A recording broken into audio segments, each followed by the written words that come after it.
I'm going to be brutally honest with you right now. What I'm about to share isn't the kind of thing your father told you before bed. It's not what your teachers drilled into you in school. It's not what society wants you to know. In fact, most men will go to their graves completely blind to this. And that's exactly how the system wants it. Because once you hear what I'm about to tell you, you can't unhear it. It's the kind of knowledge that splits your life into two parts: the time before you knew it, and the time after. 500 years ago, a man named Niccolo Machiavelli put into words the most dangerous truths about human nature ever recorded. So dangerous that the Catholic Church banned his book. So powerful that kings, presidents, CEOs, and generals have studied it in secret while condemning it in public. Why? Because Machiavelli didn't write theory. He wrote the operating manual for human beings. Not how we pretend to work, not how we wish we worked, but how we actually work. And here's the part that should terrify you. The people who already know these truths are using them against you every single day. In boardrooms, in relationships, in politics, in war. They're playing chess while you're still playing checkers. So ask yourself, why didn't your father teach you this? Why didn't your teachers? The answer is simple: because their fathers didn't teach them.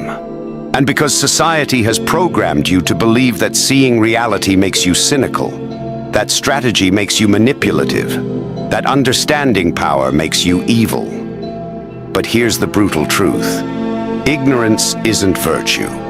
Ignorance is weakness. And starting right now, I'm going to make you powerful.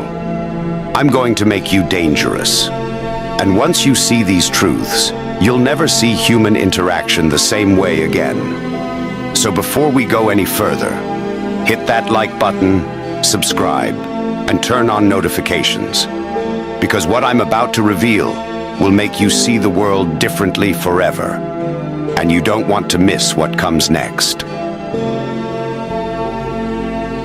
You've been told your whole life that humans are rational, that we weigh options, that we calculate outcomes, that we make decisions based on logic and reason. That's a lie. And it's one of the most dangerous lies you've ever been fed. Machiavelli knew the truth 500 years ago.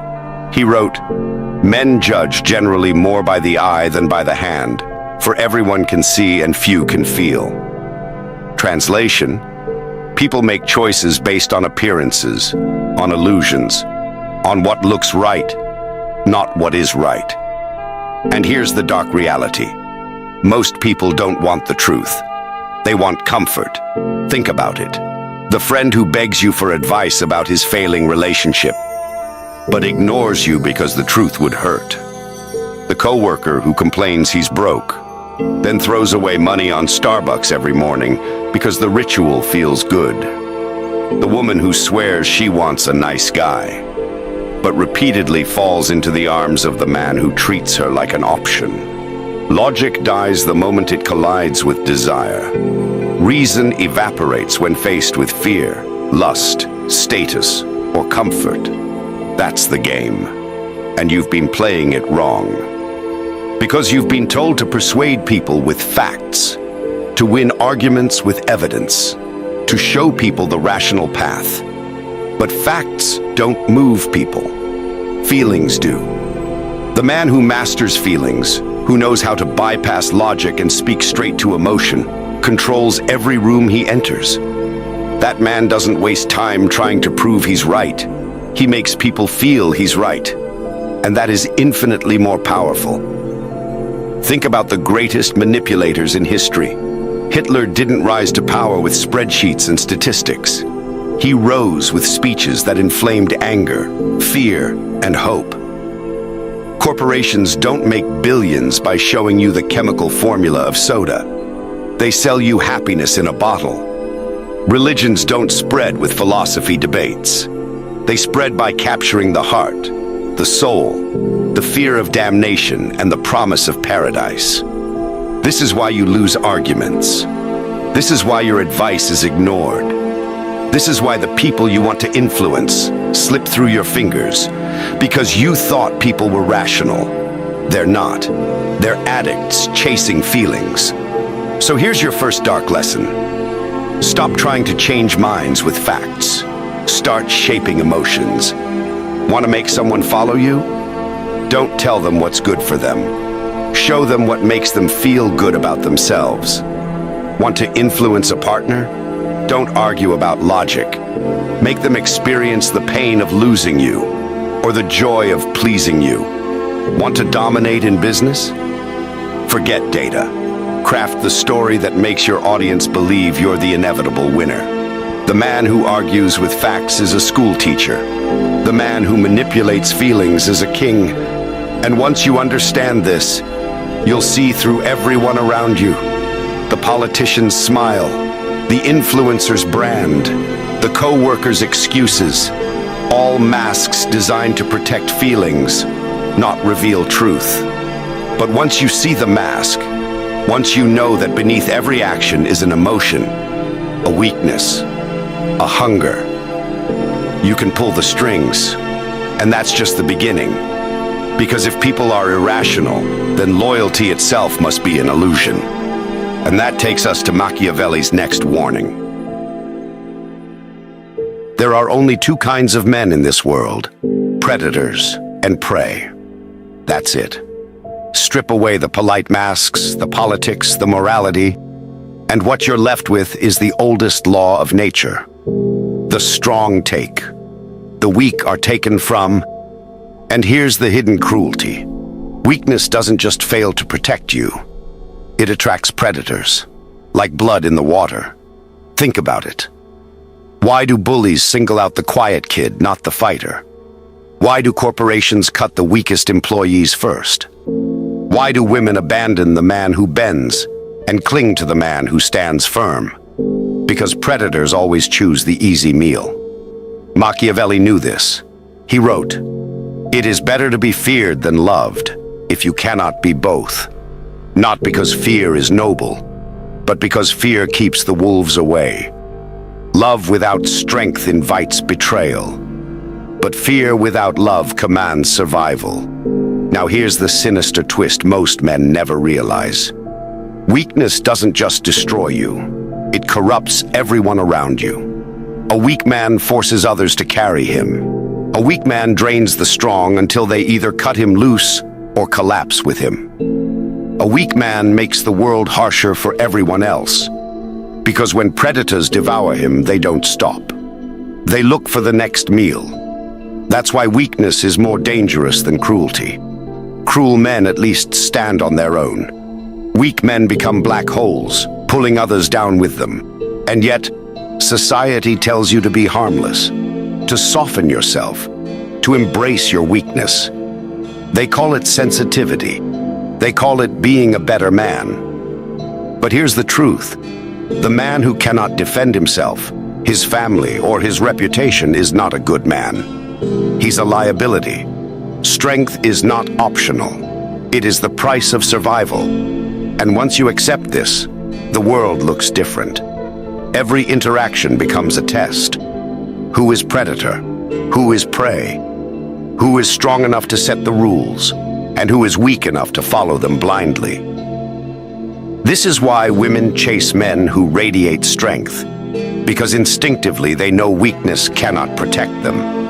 This is why leaders rise to power, because people would rather obey the strong than be torn apart in the chaos of the weak. And this is why you must decide. Will you be predator or prey? Your father, your teachers, maybe even your mother, they all told you the same thing. Be nice. Be agreeable. Don't make waves. Don't upset anyone. And people will like you. They lied. Machiavelli saw it centuries ago. He wrote, "Men are so simple and so much inclined to obey immediate needs that a deceiver will never lack victims for his deceptions." Do you see what he meant? People confuse weakness for goodness. They confuse obedience for virtue. And they confuse being nice, with being valuable. That's why women say they want nice guys, but end up with men who break rules. That's why companies praise the team player while promoting the ruthless strategist. That's why the world keeps rewarding the ones you call bad boys, tyrants, sharks. Because here's the truth. Nice is not the same as good. Nice is avoiding conflict because you're afraid. Nice is saying what people want to hear so you'll be liked. Nice is seeking approval, hoping for scraps of validation. Good is something else entirely. Good is having the hard conversation no one else will. Good is saying what needs to be said, even when it makes others uncomfortable. Good is standing firm in principle, even if it makes you hated. Nice guys chase approval. Good men earn respect. And here's the brutal twist. Women don't respect the nice guy. Bosses don't trust the nice guy. Friends don't follow the nice guy. Because niceness without strength is just disguised weakness. And weakness is repulsive. Look at history. Were the greatest leaders nice? Caesar, Alexander, Napoleon? They could be generous, yes. They could be merciful, yes. But only when it served their power. Never at the expense of strength. Look at modern power.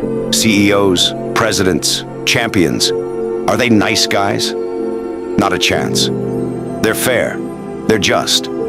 They protect those who stand with them. But they do not bend for approval. They do not tremble at rejection. They do not fear being disliked. And that's why they're followed. You can be kind without being weak. You can be good without being nice. But you cannot be respected if you are weak. Strength with kindness is magnetic. Weakness with niceness is poison. If you take nothing else from this, take this. Stop trying to be liked. Start demanding to be respected. Because when the choice is between being feared, being loved, or being ignored, the worst fate for a man is to be ignored. Your father probably told you loyalty is everything. Be loyal to your friends. Be loyal to your company. Be loyal to your woman. But Machiavelli, he saw the world for what it is, not what it pretends to be. And his warning was brutal. Since love and fear can hardly exist together, if we must choose between them, it is far safer to be feared than loved. Read that again. It is safer to be feared than to be loved. Why? Because love is fragile. Love is conditional. Love is loyal. Only when it benefits the one giving it. You've seen this play out 1,000 times, but you didn't have the courage to name it. That friend who only calls when he needs something. That company that preaches, "We're a family," until the next round of layoffs. That woman who keeps her options open while demanding your commitment. This isn't loyalty. It's exploitation dressed as loyalty. And here's the part most men never understand. Loyalty without reciprocity isn't noble. It's weakness. A man who keeps giving loyalty to people who don't return it isn't virtuous. He's a fool. And fools are made to be used. Think about the most powerful men you know. Not the ones who pretend, but the ones who actually control their lives. Are they blindly loyal? Do they stick around after betrayal, after disrespect, after being taken for granted? Hell no. They are strategically loyal. They understand loyalty is a contract. And the moment the contract is broken, all bets are off. Here's the cold truth. Loyalty isn't about being a dog who follows no matter what. It's about being a wolf who walks beside those who prove they're worthy, and who bares his teeth the moment they're not. Machiavelli knew this. He saw kings who trusted too much get stabbed in the back. He saw leaders who thought love would protect them, only to be devoured by the same people who swore allegiance. And today, nothing's changed. The workplace, the marketplace, even your own home. Loyalty exists, but only as long as it serves someone's interests. So how do you use this knowledge? Simple. Be generous with your loyalty, but be ruthless about withdrawing it. Test people. Watch how they behave when there's nothing in it for them. Notice who shows up in your storms, not just your sunshine. And never ever keep giving to those who bleed you dry. A man who demands loyalty but never gives it back is a tyrant. But a man who keeps giving loyalty to those who don't return it is a slave. And slaves get broken. So here's the second dark lesson. Never waste loyalty on those who can't or won't return it. Because loyalty without reciprocity isn't love. It isn't honor. It isn't noble. It's weakness. And weakness gets eaten alive. But this raises a terrifying question. If loyalty is fragile, if love is conditional, then what truly protects a man? What shields him from betrayal, from exploitation, from being discarded the moment he's no longer useful? Machiavelli's answer was chilling. Not love, not loyalty, reputation. A man without reputation is already dead. He just doesn't know it yet. Machiavelli wrote, "Everyone sees what you appear to be. Few experience what you really are." Translation, it doesn't matter who you are, it matters who they think you are. And that's where most men fail. They think authenticity means showing everything about themselves. They overshare. They expose their fears, their weaknesses, their doubts. They cry about being misunderstood. And then they wonder why no one respects them. But here's the truth. The world doesn't reward the real you. The world rewards the strategic you. Your reputation is the armor that shields you from betrayal, the sword that cuts through lies, the shadow that precedes you into every room. With a strong reputation, enemies hesitate. With a weak reputation, even your friends doubt you. Think about history. Alexander the Great conquered half the known world not just because of strategy, but because of myth. He spread stories that he was invincible, a demigod. His enemies believed it before the battle even began. Or look at modern times. Steve Jobs didn't just build Apple. He built an aura. People called it a reality distortion field. Investors, employees, even rivals bent to his will, because his reputation made them believe he was untouchable. Now compare that to the men you know who constantly complain, constantly explain themselves, constantly try to convince others to see their true heart. They're not respected, they're pitied. Here's the dark lesson. Perception is reality. And if you don't control perception, someone else will control it for you. Want to be seen as competent? Never whine about problems. Present solutions. Want to be seen as valuable? Don't always be available. Scarcity creates worth. Want to be seen as powerful? Never explain your decisions to people who can't affect your life. This is strategic authenticity. Not being fake, but revealing only the parts of yourself that serve your goals. Reputation is like fire. Left unattended, it dies. Spread too wildly, it burns you alive. But controlled, it gives light, warmth, and fear. And here's the cruelest part. Once your reputation is tainted, it takes a lifetime to restore, if it ever comes back at all. A single crack can destroy years of work. So you must guard it more fiercely than your money, more fiercely than your relationships. Because your reputation is your passport into power, and without it, you're already exiled. But reputation alone isn't enough. Because there will always be those who try to destroy it, those who envy it, those who want your place. And that brings us to Machiavelli's next warning. There is no avoiding war.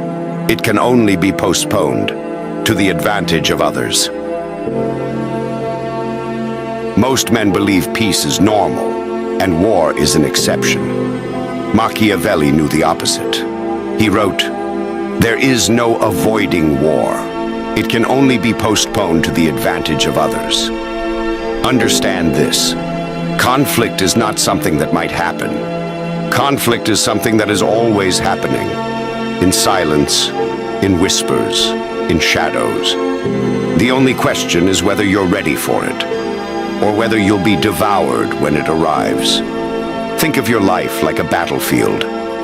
In your career, someone is always watching your position, waiting for you to stumble so they can replace you.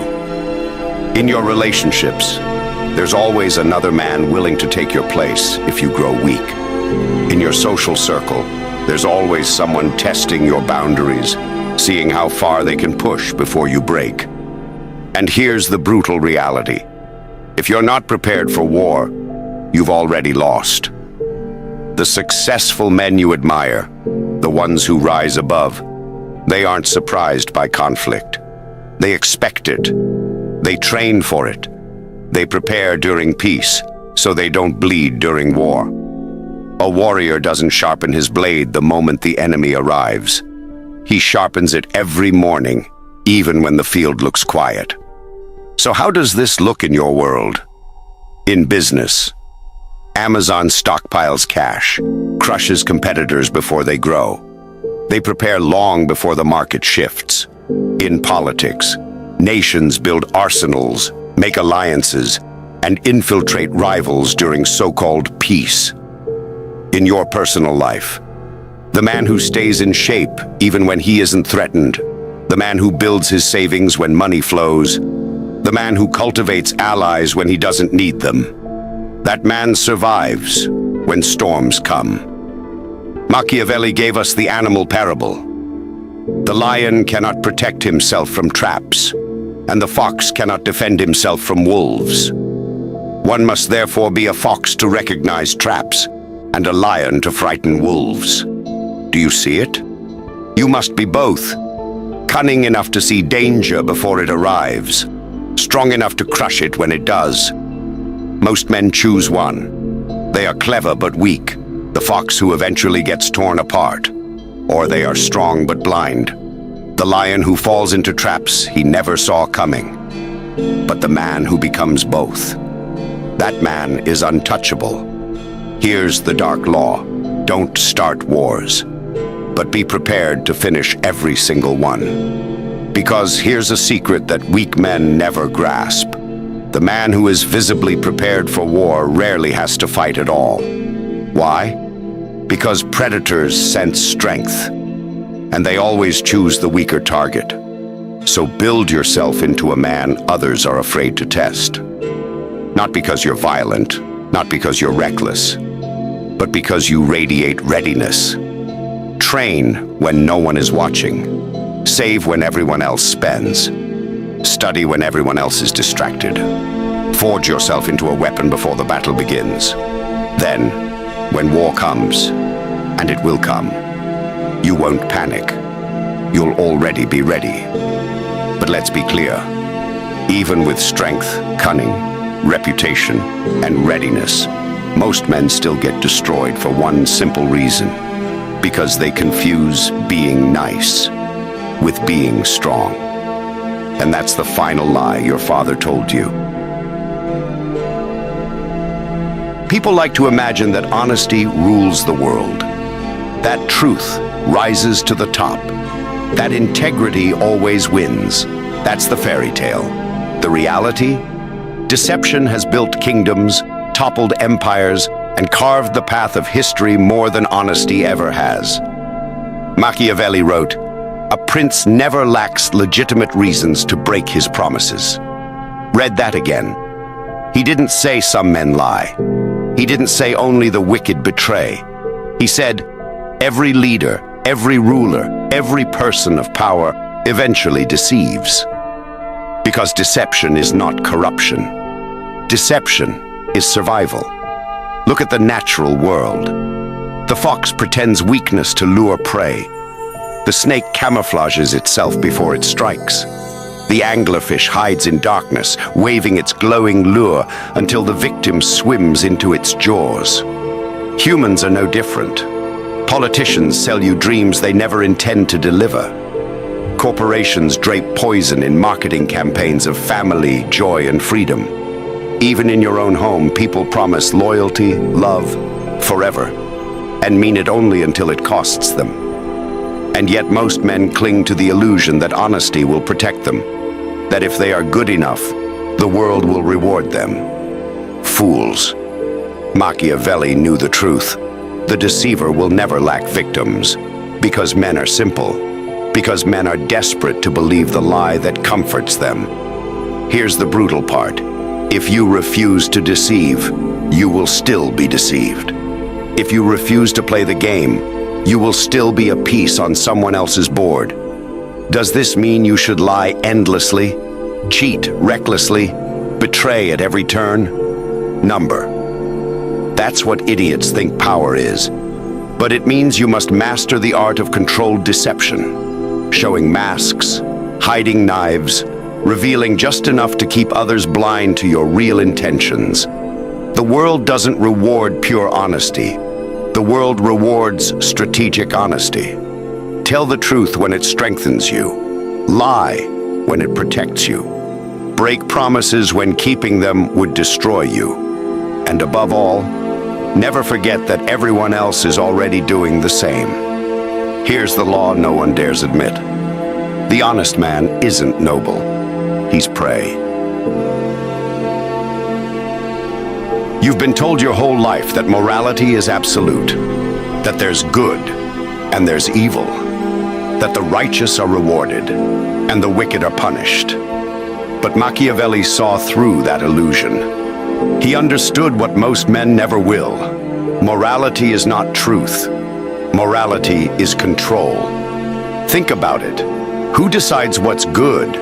Not you, not the masses, but the powerful. When rulers want obedience, they call it virtue, to submit. When leaders want sacrifice, they call it honor, to die for them. When elites want control, they redefine evil as anything that threatens their authority. And the masses swallow it whole. Because believing in morality feels safe.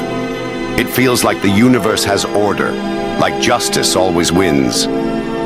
But history spits on that illusion. The church burned men alive in the name of morality. Nations justified slavery, conquest, and genocide in the name of morality. Modern governments bomb cities and call it defending freedom. Morality isn't about truth. It's about narrative. And those who control the narrative control morality itself. Here's the darker twist. The powerful rarely obey the morality they preach. They don't have to. They create it for you. They tell you it's wrong to lie, while deceiving you daily. They tell you it's wrong to be ruthless, while crushing competitors without hesitation. They tell you it's wrong to be selfish, while hoarding wealth and resources. Why? Because a population that believes in fixed morality is easy to rule. They'll police themselves. They'll condemn each other. They'll bow to authority thinking it's righteous. Meanwhile, the powerful break those rules whenever they need to, because they know morality is just a tool, not a truth. Machiavelli wrote, "A prince must learn how not to be good, and to use this knowledge, or not use it, according to necessity." This is the real law. Do not discard morality entirely. Wield it. Appear moral when it serves you. Break morality when survival demands it. And above all, never become a prisoner of someone else's moral code. Because the man who clings to morality at all costs is a pawn. But the man who bends morality to his will is a king.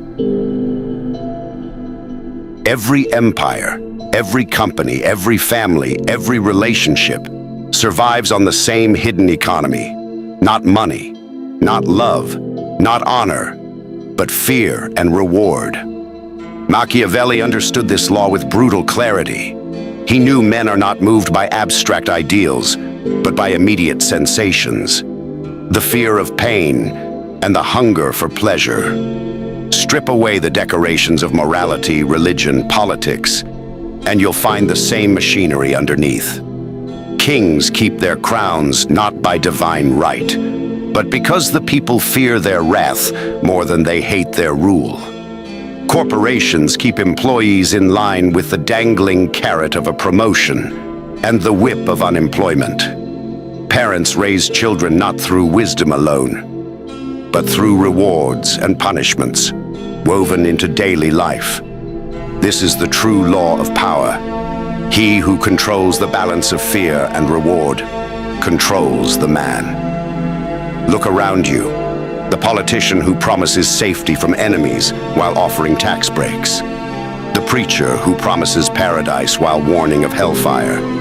The lover who withholds affection as punishment, then floods it as reward. These aren't accidents. They are ancient, deliberate tactics. Most men fail because they only offer one side. They try to lead with love, giving rewards endlessly until their gifts lose value. Or they try to lead with fear, ruling with cruelty until rebellion brews. Machiavelli knew the secret. The art is in the balance. Too much reward breeds entitlement. Too much fear breeds revolt. But a man who can alternate between both, who can withhold affection to create hunger, then deliver it at the peak of desire, that man creates loyalty stronger than chains. Think of the abusive relationship where the victim stays. Why? Because after the cruelty comes kindness. After the storm comes calm. The cycle itself becomes addictive. Think of the tyrant who survives decades in power.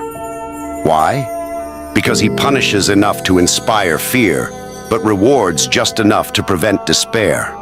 And now turn the mirror to yourself. How do you influence others? Through endless giving, hoping they'll love you, or through cold control, forcing them to obey? Both are weak. The true Machiavellian mixes the two like poison and honey, crafting dependence so deep that escape feels impossible. This is how you must think. What does this person fear losing most? What does this person crave most desperately? And how can I position myself as the one who controls both? Once you answer that, you own them. People speak of trust as if it were stone, unshakable, permanent, sacred. But Machiavelli knew better. Trust is not stone. Trust is glass. It shines. It's beautiful. It reflects light. But the moment it cracks, it shatters, and it will never be whole again. Here's the first dark law. Trust is temporary. It exists only as long as it benefits both sides. Think about your own life. How quickly did a friend's trust in you vanish the moment you failed to serve their needs? How quickly did your trust in a leader collapse after a single betrayal? How many relationships have died over one broken promise, no matter how many good deeds came before it? This is not the exception. This is the rule. The man who builds his life on trust is building on glass, and eventually it will break beneath his feet. But here's where the strong separate from the weak. The weak beg for trust. They make oaths, they plead.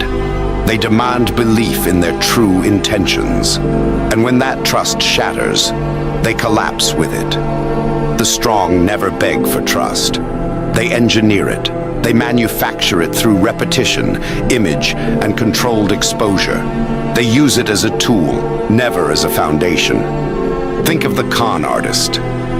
He survives not because he is truly trustworthy, but because he knows how to look trustworthy.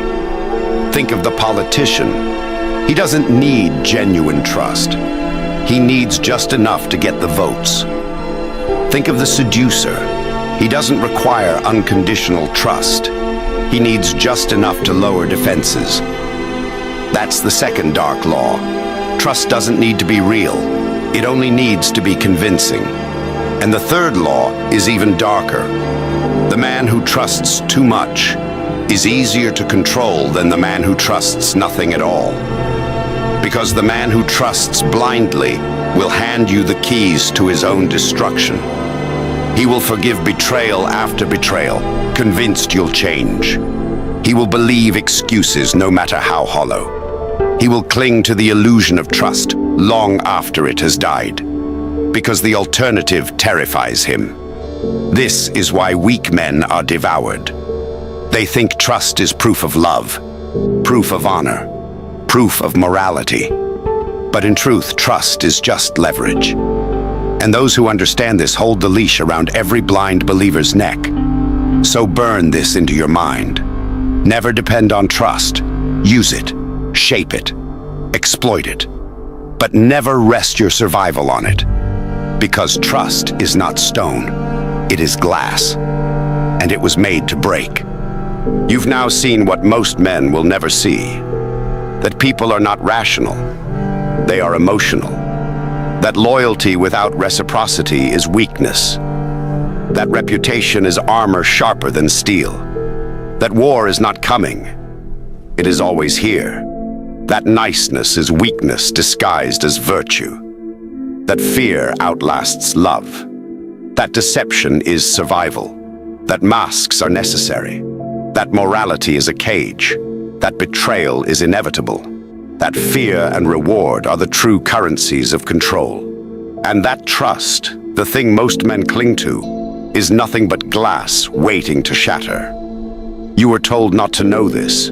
You were trained to close your eyes, obey, play nice, be harmless. But now the blindfold is off. Now you see the world not as it pretends to be, but as it truly is. And here's the most dangerous part. You can't go back. You can't unknow this.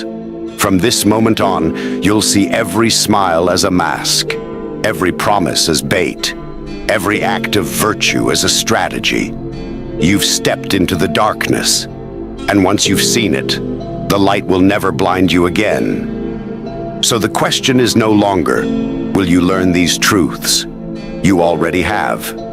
The question is, will you use them? Because knowledge like this is a weapon. In the hands of the weak, it festers into paranoia and fear. But in the hands of the strong, it becomes power. The kind of power that bends the world. If you're strong enough to carry it, then walk forward with it. If you're too weak, then bury it and pretend you never heard me speak. But for those who are ready to take the next step into this abyss, this is only the beginning. Machiavelli left us more than warnings. He left us blueprints for influence, for dominance, for survival. And I'll show you every single one. So if you want more, if you want to go deeper into the strategies that rulers, seducers, generals, and kings have used for centuries, then listen carefully. Like this video, subscribe now. Because the next lesson will not make you comfortable. It will make you untouchable. And when that happens, you will never be ignored again.